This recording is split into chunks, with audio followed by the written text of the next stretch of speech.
देश में रह रहे अवैध घुसपैठियों के ऊपर गृह मंत्रालय सख्त।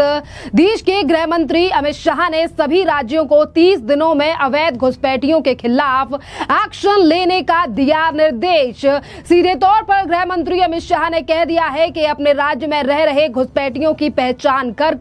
उन्हें करें तड़ी पार, यानी कि भेज दें देश के बाहर। गृह मंत्री अमित शाह का ये बयान उस समय पर सामने आया है जब पहले ही देश के कई जगहों पर चलाई जा रही है इन रोहिंग्या अवैध बांग्लादेशियों को पकड़ने के लिए ड्राइव। और पहले ही सर्वोच्च न्यायालय कह चुका है कि देश नहीं है कोई धर्मशाला और इन तमाम अवैध रोहिंग्या बांग्लादेशियों को किया जाए देश के बाहर। देखिए, जब से पाकिस्तान के साथ भारत का तनाव हुआ है तब से काफी ज्यादा एक्शन इन अवैध रोहिंग्या बांग्लादेशियों के ऊपर भारत सरकार के द्वारा लिया जा रहा है। और अब फिर एक बार गृह मंत्रालय ने ये एक्शन दे दिया है कि 30 दिन में जो एक आधा बचा है और जो छुपकर भी रह रहे हैं उनकी भी पहचान करें, लोग उनकी बोली भाषा को पहचानें और इन्हें बाहर निकालें। बता दें आपके लिए, इससे पहले भी देश की राजधानी दिल्ली में गृह मंत्रालय अमित शाह ने दिल्ली की मुख्यमंत्री के लिए बड़े निर्देश देते हुए ये तक कहा था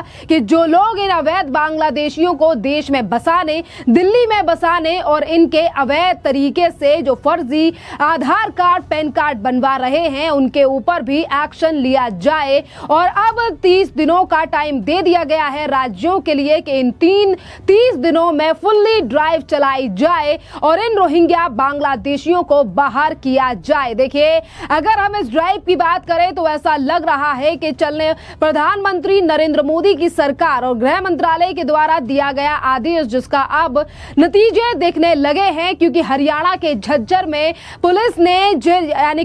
ने जो ड्राइव चलाई और उस ड्राइव में 174 अवैध बांग्लादेशियों को पकड़ा गया है। पकड़े गए परिवारों की वेरिफिकेशन प्रक्रिया में जुटी हुई है पुलिस और इन तमाम नागरिकों को, अवैध बांग्लादेशियों को जल्द ही डिपोर्ट किया जाएगा। झज्जर की पुलिस कमिश्नर डॉक्टर राजश्री ने आम लोगों को संदिग्ध लोगों के बारे में बताया है और ये कहा है कि किराएदार और पुलिस वेरिफिकेशन कराने की अपील भी की है और साथ ही उन्होंने कहा है कि इन लोगों को हम डिपोर्ट करेंगे और एक एक करके इनको बाहर किया जाएगा देश से। सुनिए क्या कह रही हैं झज्जर की सीपी राजश्री सिंह। देखिए, हमारे देश भारत में अनधिकृत रूप से जो विदेशी रह रहे हैं, जैसे बांग्लादेशी आ गए हैं, तो उन लोगों को डिपोर्ट करने का आदेश हमें प्राप्त हुआ है, जिसमें लगभग 174 जो हैं बांग्लादेशी हम अभी तक आइडेंटिफाई कर पाए हैं और जिसमें से कुछ सदर झज्जर के राम भट्टा से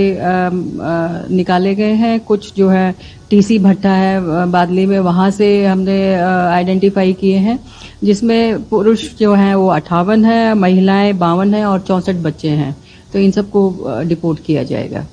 तो आगे क्या कार्रवाई रहेगी मैम? आगे जो है वेस्ट बंगाल में हमने इनको डिपोर्ट करने के लिए आदेश प्राप्त करने हैं, वहाँ चिट्ठी भेजी हुई है और उनके साथ कम्युनिकेशन बना हुआ है लगातार। वो जब हमें परमिट कर देंगे, क्योंकि वहाँ से भी कुछ लोगों को धीरे धीरे भेज रहे हैं, तो वहाँ पे एकदम से बहुत ज्यादा रश ना हो जाए, तो इसलिए हम थोड़ा जब वहाँ से परमिशन मिल जाएगी तो भेज देंगे। तब तक इन लोगों को श्री कृष्ण धर्मशाला है एक, वहाँ पे शेल्टर होम है। हाँ, और उनका पूरा ध्यान रखा जा रहा है। मैम, देखा आपने भी देखा है कि कई जिलों में जो जासूस तरह के लोग भी मिले हैं, क्या झज्जर में भी ऐसा कोई मसला है या पुलिस की तरफ अभी तक तो नहीं कोई ऐसी चीज सामने आई है, जैसे ही सामने आएगी हम एक्शन लेंगे। तो पुलिस पूरा सर्च अभियान में है? बिल्कुल बिल्कुल। तो आम लोगों को से कुछ कहना चाहेंगे ऐसे लोगों के लिए? आम लोगों से मैं यही कहना चाहूंगी कि आपके यहाँ कोई आस पड़ोस में कोई संदिग्ध व्यक्ति घूम रहा है या आपके यहाँ कोई किराए पे रह रहा है, तो आप उसकी पुलिस वेरिफिकेशन जरूर कराएं, क्योंकि वो आपकी सेफ्टी के लिए भी जरूरी है और हम लोगों की मुस्तैदी जो है वो तभी कामयाब रहेगी जब हम ऐसे लोगों को आइडेंटिफाई करके पुलिस वेरीफाई करे और उनका एंटीसीडेंट्स जो है, उनके पीछे क्या घटनाक्रम रहे हैं, वो सबको पहचाने। आपने देखा कि हरियाणा की पुलिस काफी ज्यादा एक्टिव हो चुकी है इन अवैध रोहिंग्या बांग्लादेशियों को लेकर, और पिछले दिनों इसी तरीके की ड्राइव देश की राजधानी दिल्ली में भी चलाई गई थी, जहां से 100 से ज्यादा अवैध रोहिंग्या बांग्लादेशियों की गिरफ्तारी हुई थी। आपके लिए बता दें, दिल्ली में कई ऐसी जगहें हैं जहां पर दिल्ली पुलिस ने ड्राइव चलाई है और देखा है कि किस तरीके से यहां पर काम हो रहा है या फिर नहीं, और जिस तरीके से ये अवैध रोहिंग्या बांग्लादेशी जो अपने आप को बता रहे हैं पश्चिम बंगाल का, इनका वहां पर भी एड्रेस का हो रहा है वेरिफिकेशन कि ये रोहिंग्या बांग्लादेशी कहीं झूठ तो नहीं बोल रहे हैं, ये अवैध तरीके से देश में घुसपैठिए। और आपके लिए बता दें कि अब अगर हम बात करें राजस्थान की, तो राजस्थान में भी पुलिस ने 1000 से ज्यादा अवैध रोहिंग्या बांग्लादेशियों के ऊपर शिकंजा कसा है और इन लोगों की जांच की जा रही है। हर राज्य में ये समस्या लगातार बढ़ती हुई नजर आ रही थी, पर अब केंद्र सरकार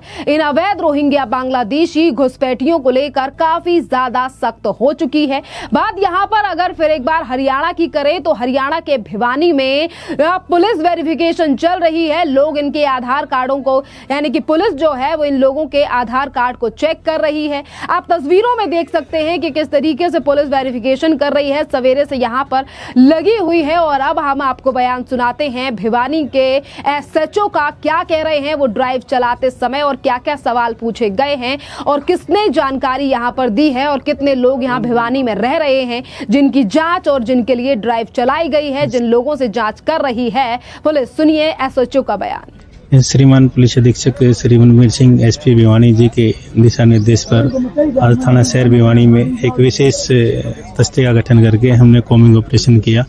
जो दादरी रोड पर कूड़ा डंपिंग प्लांट के सामने जो गया है, जिनमें काफ़ी व्यक्ति रह रहे हैं जो आसाम के रहने वाले, जिनके बारे में सूचना थी और शक था कि हो सकता है इनमें कुछ रोहिंग्या भी छिपकर यहाँ रह रहे हों। तो उसमें हमने यह सर्च ऑपरेशन किया है।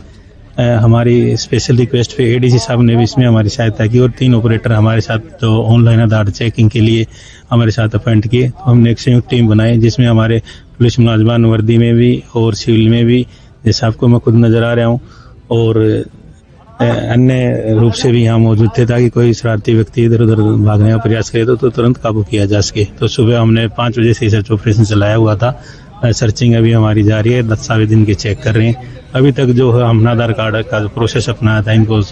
इनकी आइडेंटिटी चेक करने का, उसमें कुछ डाउटफुल व्यक्ति मिले हैं, जिसमें 6 पुरुष और 4 महिलाएं, जिनको हमने अपने साथ रखा और आइंदा इनके दस्तावेज चेक करेंगे और ठीक जैसे आगे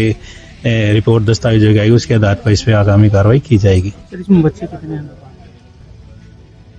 नहीं, अभी बच्चों को हमने इसमें शामिल नहीं किया है, वो केवल पुरुष और महिलाएं जो वयस्क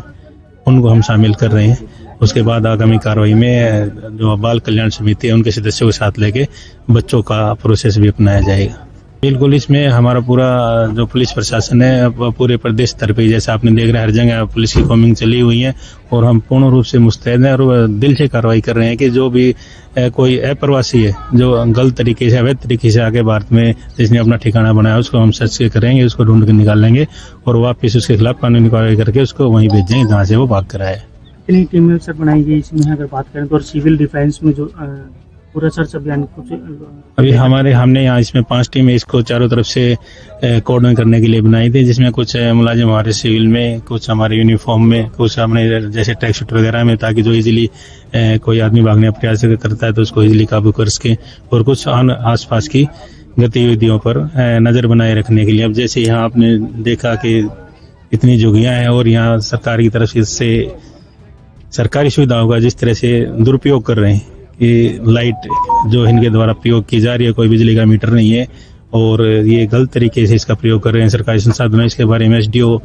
बिजली विभाग को भी हमने सूचित किया, उनकी टीम भी मौके पहुंचने वाली है और उनके अनुसार भी जो कार्रवाई होगी वो इनके खिलाफ कार्रवाई अमल में लाई जाएगी। आपने सुना कि किस तरीके से अब हरियाणा में हर जगह पर पुलिस काफी ज्यादा एक्टिव हो रही है। राजस्थान में पुलिस को पहले ही सफलता हाथ लग चुकी है, जिस तरीके से 1000 से ज्यादा घुसपैठिए पकड़े गए हैं और पुलिस ने सीधे तौर पर कह दिया है कि ये जो तमाम घुसपैठिए पकड़े गए हैं इन्हें या तो प्लेन से भेजा जाएगा या फिर इन्हें सीमा सीमा पार करेगी हमारी बीएसएफ। जी हाँ, बीएसएफ के हवाले इन्हें कर दिया जाएगा और बीएसएफ भी इनको इनके देश पहुंचाएगी जिन अवैध बांग्लादेशियों की गिरफ्तारी राजस्थान से हुई है। और वहीं अगर हम बात करें उड़ीसा सरकार की, तो देखिए उड़ीसा सरकार ने तो इन अवैध बांग्लादेशियों की पहचान करने के लिए एक अलग से एसटीएफ का गठन कर दिया है और ये एसटीएफ इन अवैध बांग्लादेशियों को पकड़ेगा, पहचान करेगा और इनके खिलाफ एक अभियान चलाया जाएगा उड़ीसा में, जिसके लिए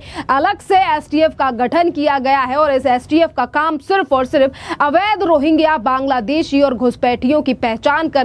उन्हें देश से बाहर निकालने का होगा। देखिए, घुसपैठियों की समस्या हमारे देश में कोई नई नहीं है और इन्हीं घुसपैठियों को बाहर निकालने के लिए सरकार ने कई बार नए कानून लाने के भी लिए सोचा है और इसीलिए एनआरसी का भी जिक्र किया गया था। खैर, ड्राफ्ट से लेकर अभी कोई तैयारी सरकार की नहीं है, पर जिस तरीके से ये अवैध रोहिंग्या बांग्लादेशी काफी ज्यादा इन्होंने ऐसे डॉक्यूमेंट्स बना रखे हैं और अपने आप को पश्चिम बंगाल से बताते हैं, तो इनके जो टेंट्रम है अब वो ज्यादा दिन काम नहीं आने वाले, क्योंकि सरकार हर मुद्दे पर कर रही है अपना काम और पुलिस भी पहचान कर इनकी कर रही है गिरफ्तारी।